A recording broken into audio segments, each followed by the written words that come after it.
It's one of those things that when you read it, it gets under your skin. It really looks intimately into what makes people tick, you know. And so the speed and pace in which one scene bashes into another, the events that happen to people and how the marriage, it's like a great big rock falling off a mountain. It's called Honour and I'm playing Honour, but overwhelmingly it's not a play about Honour, the character, it's a play about four people, a couple, their daughter and a journalist. The plot is relatively simple. It's about somebody making a life choice that affects his family and his wife and his daughter.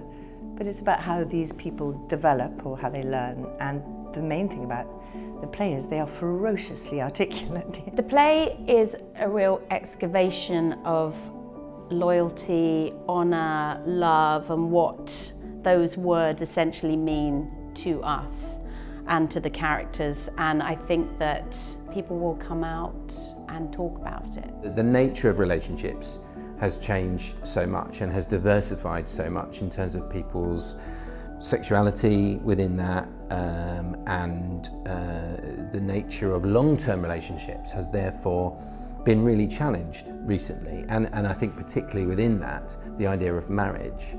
And I think the play looks at one of those values within marriage, you know, love, honour and obey. And I think the play takes that idea of honouring someone and really puts it under the microscope and really asks us to ask ourselves what that means. It sometimes has the bounce of a limerick and the you know, and it's witty and fun.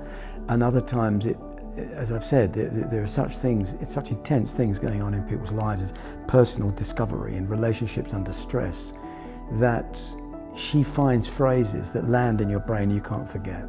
When it's in the round, you do feel like it's rooted in more reality. You don't have to kind of angle yourself out to face anyone or to be seen in a certain way. You can just live. Of course, there is some craft in trying to make sure you're not completely blocked, but it's just so freeing to be able to be completely lived in this, like live completely in the moment. We haven't been specific with design because we don't want to say this is a world that maybe you're not a part of. Actually, people can project into the space their own lives and their own worlds. And what's great about that is as they project, they're seeing someone, another member of the audience sat across from them. And that creates an absolutely fantastic dynamic when your backdrop is your community.